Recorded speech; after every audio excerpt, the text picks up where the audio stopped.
In March 2001, a young man from Cork stood at the gates of a Buddhist monastery. He had heard that staying in a monastery was a way to get cheap accommodation. He was travelling around the Far East and wanted to save some money. Little did he know that a series of chance meetings would lead him to playing a part in saving the lives of many. What follows is some of his story. We hope you enjoy.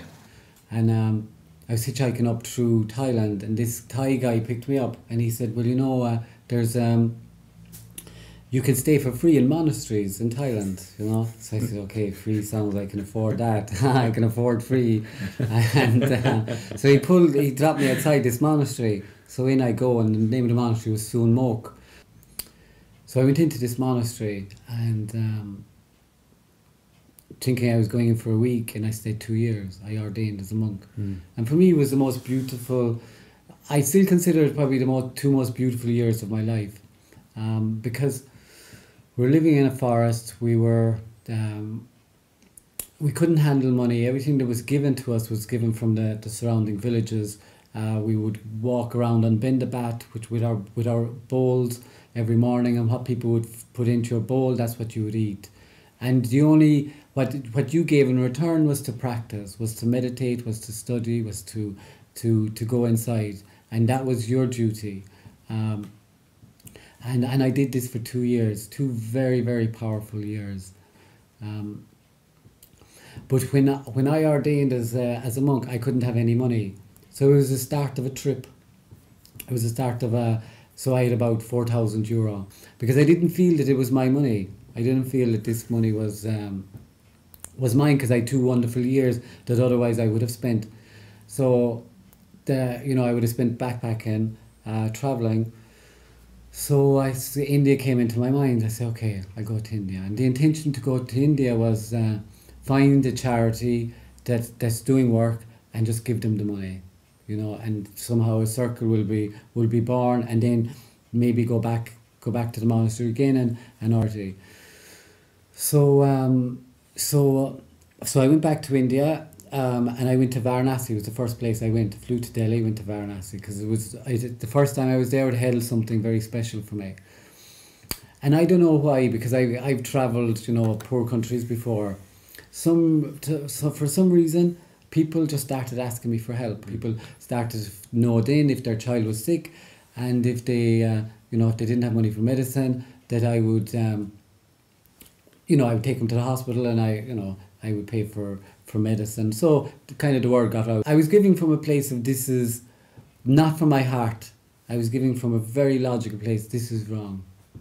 I began to understand in Varanasi that if you don't have money for medicine, and if your child is sick, your child won't get medicine, And my heart was like stone. I went from 2 extremes. I went from Thailand as a Buddhist monk, where everything is beautiful, and you're living in a monastery, and you're in meditation, and you're in a community, and you're supported, to suddenly being this person that was just seeing what poverty was. In about 2 weeks before my visa was up, it was like a belt on my back of my head right here. I was walking down the street, and I was literally went forward, and it was like, you can't go. I was like, what? In my mind, but you can't go. I hated India. I hated everything that it represented. I hated the poverty, and there was this thing, you can't go. And I was like, what? I can't go. My visa's up. I don't have any money. But it was just a very powerful, you can't go. So I was like, am I crazy? So I said, okay, I'll do everything I can do. And in India being India, I went to an official, and I ended up bribing him, and he extended my visa. So I rang up the airline, no problem. No problem. He said, no problem. No fees. So extended the thing. And the very day that I was supposed to fly out, a doctor that I'd known from the government hospital contacted where I was staying, and he said, the message was, look, we have a child critically ill. Can you come and have a look? Maybe you can help. So I said, okay, this is the reason. The reason to stay the extra month is for this child. So I let her know. I said, no problem. I said, So I went to the hospital, to the government hospital, and so when I met this doctor, he said, "Look, we've already transferred this child to a private hospital." He said it was a small private hospital, um, that he said it was known to give children a bed, sick children for a bed, because in the government hospital, if you don't have money for medicine, they won't admit you because they'll say there's no point, and if you can't afford the medicine, there's no point in you taking a bed. So I did. You vouched for this. You vouched for the medicine for this. Yeah. I said, look, start medicine, start treatment, no problem. So I went into the doctor, and within 5 minutes, we'd set up the Varanasi Children's Hospital. Suddenly, it was like I went in with no intention of setting up anything, just to start the treatment, and he started telling me how many children, potentially there were in this circumstance, and he was just setting up a private hospital, and he'd more space than he needed. So I'd say within 2 seconds, once the idea came, like, we can start the project here. And then it reached a point, correct me if I'm missing something here now, but it reached a point where you, it became more than you could carry yourself, and you were burnt out from it. I carried this project for a long time, and yeah, I was absolutely burnt out. I'd reached very low and dark places because we would do a fundraiser, and even after the fundraiser, there would be a tension in my stomach. We might raise €1,000 or €2,000, and even like the day after, it was like the tension in my stomach. Okay, what's the next fundraiser? How are we going to get the next chunk of money? And I was in a very dark and lonely place, because ultimately it was my responsibility. It was my responsibility because, most people in the West, they haven't seen what I have seen. They haven't seen poverty. When I speak to the old people here in Ireland about poverty and what it's like in India, there's tears in their eyes, because they can remember that poverty. They can remember malnutrition. They can remember TB. They can remember every family, 1 or 2 children dying. That was normal. They have an emotional connect. Very few people of my generation have seen the poverty that I have seen. And so with that becomes a huge responsibility, because you understand that what you have seen, and because you've been able to create something, that's a tremendous responsibility. Knowing that if I didn't find the money, then children wouldn't be treated, and that's the reality. And that's the reality still. A year and a half ago, I reached a very dark and lonely place, and I just couldn't get the energy to find the money. I just couldn't, everything I did, I just couldn't. I was very, very insecure, in a very low place, and I couldn't create an honour fundraiser. We'd reached the point where our medicine supplier said, "We're not supplying you any more medicine because you owe too much money and we can't afford it. You owe like €7,000, which is a lot here, but it's a huge amount over in India." So, and in me, I can't find this money, and I had to make the decision on this night to close the hospital. We're going since 2004. This is the first time we actually closed the doors. We said no more. We can't. No more admissions. And I got off the phone, and I just started bawling, crying. I was just like, I failed. This thing that I had been given to do, I failed. And the consequences of me failing were dire. Was absolutely, and I was in a very, literally, I'm not joking when I say this, there was tears on the floor. And about 10 minutes later, this guy picked me up. This guy rang me, and he said, "You probably don't remember me." He said, "I picked you up hitchhiking 2 or 3 months ago, and he said, you were telling me about the project." Now, normally when I'm hitchhiking or that, I don't tell people about what I'm doing because it's too much, But anyways, for some reason, obviously, I told this man. I went to him, and he said, And he said, I was thinking of you. And I said, I looked up your website. And he said, I'll tell you why I did that. He said, I was reading this book, and in the book it asked, do you have everything that you want? And he said, if the question is yes, he said, it said, look around and can you do without something that you have? And he looked around, and he said there was an envelope full of money, because he was after collecting rent. And he said that I popped into his mind, and he'd remembered Varanasi, and he'd remembered that it was a hospital, so he Googled it and he found our website. And so this was 10 minutes after I put down the phone to them and said, close the doors. And he said, so I have some money for you. He said, I have €1,000.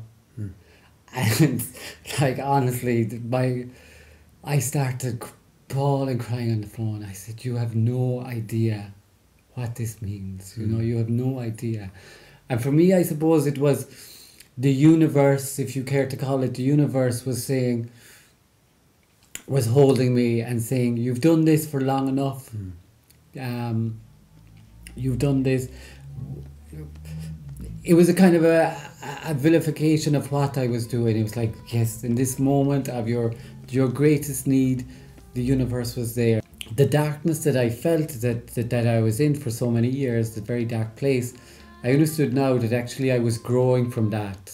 You know, I was like I was a seed, and suddenly when I met ye, when this moment happened, and then within 2 or 3 months I met I kind of started to meet people here in Cork, and they started to help with the fundraising, and suddenly it's like, I've become a shoot. I've come over the ground.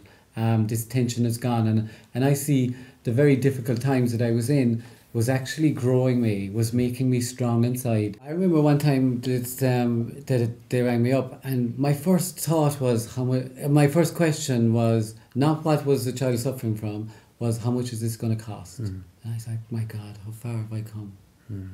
But that's the reality, that's the reality that's it is, how much is this going to cost? Can we afford it? Can I find that money?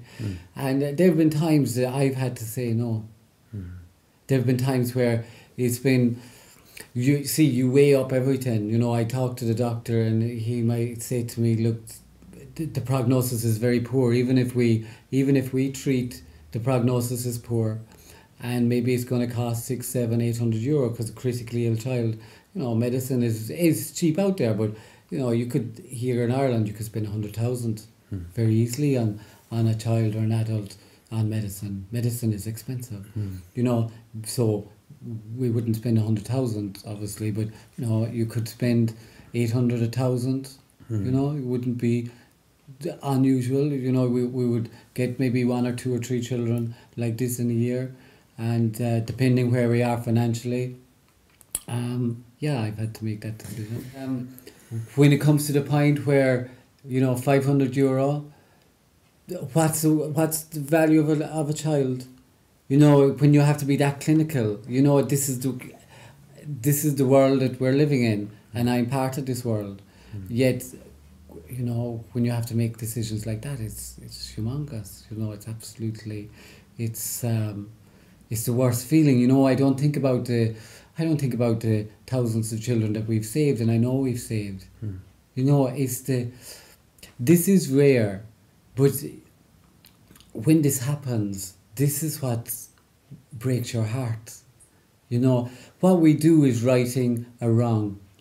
It's like in a court case, if justice is served, then that's right. There's nobody brags about when justice was served.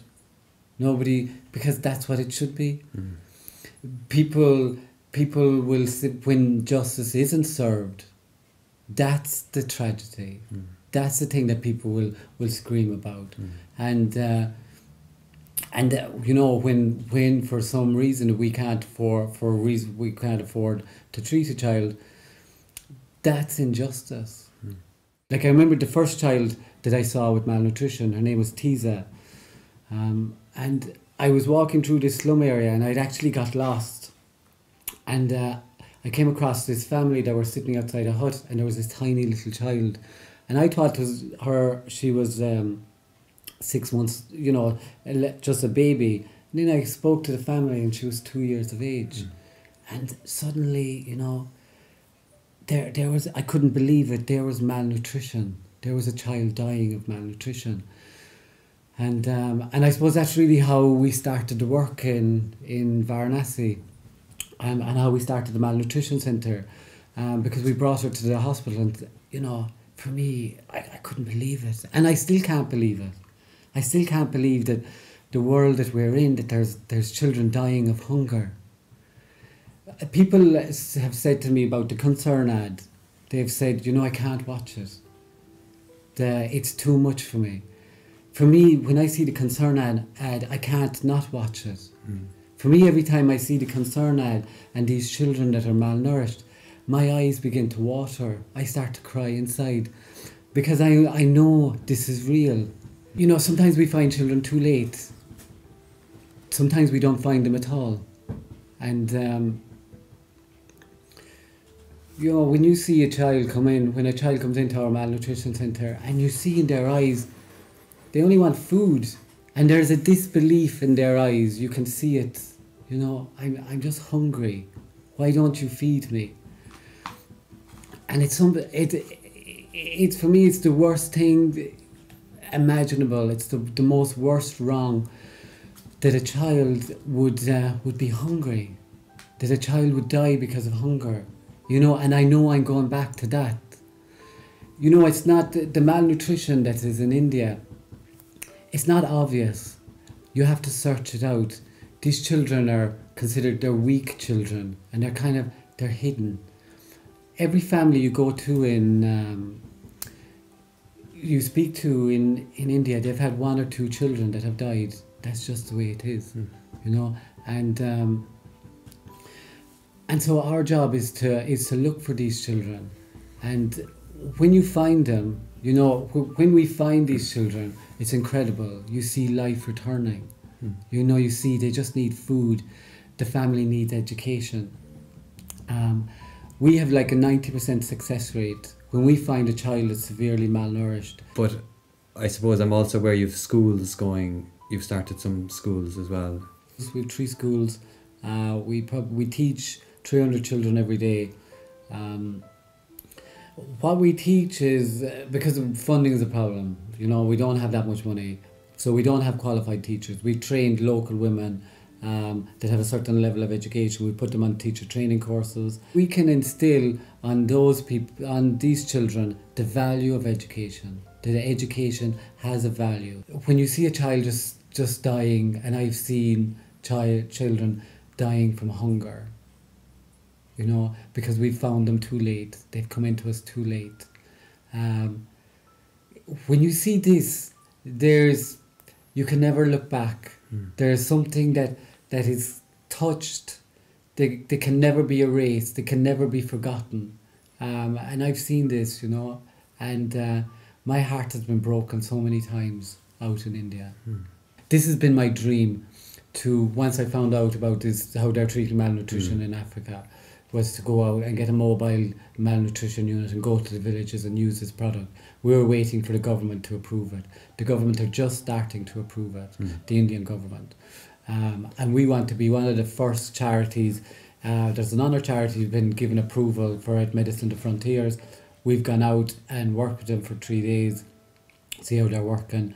And now we're applying as an Indian charity to start this a mobile malnutrition unit. For every 4 malnourished children that we find that need to come in now to our hospital, only 1 will come in, because the mother needs to come in, and that's not feasible. For a lot of cases they can't, because the mother is either working, she's looking after the family. Yeah, there's an agency here called Sharp, and they've just approved. They said that if we get a government approval, that they've given us some monies before, that they're going to fund a van, which is about €9,000. We're going to buy a new van. And what's the other organisation, the very big organisation that works, that are giving you guidance in this project? UNICEF. UNICEF are validating your project as well. Yeah, the UNICEF helped us to set up the malnutrition centre. They've guided us in this. UNICEF are backing our proposal. It costs €50 to with this product to treat a child with severe malnutrition. That's on a 6-week course. This product. All the money goes directly out to India. We've no administration costs here. I don't pay all my travel, everything, all my expenses. That they're borne by me, So everything that's given goes directly to the point of need. We're a fully registered charity in Ireland, and we're a fully registered Indian charity. Look, life is life, and a child is a child, and that's what has touched me when I've seen this. I've seen that innocence of a child, and when you see this. And when you see them dying of poverty, which is happening in our world right now, this is happening. The children are dying because they're poor. This is horrific. On the day following the recording of this video, Paddy McMahon flew to India. Here he is working tirelessly to develop the mobile malnutrition unit, and more lives are now being saved. Nonetheless, the monthly funding requirements are falling far short of the needs for the hospital to continue to function. More support is urgently needed. For individuals and organisations that wish to offer assistance, here are some of the immediate ways to help. For individuals, set up a standing order of €5 per month or more. Organise a fundraising event. Contact us via website, Facebook, telephone, email or text. Even words of encouragement are very helpful. For corporate sponsorship would be hugely welcomed. For example, staff fundraising events, donations or core funding. Our website is www.varanasichildrenshospital.org. Thank you.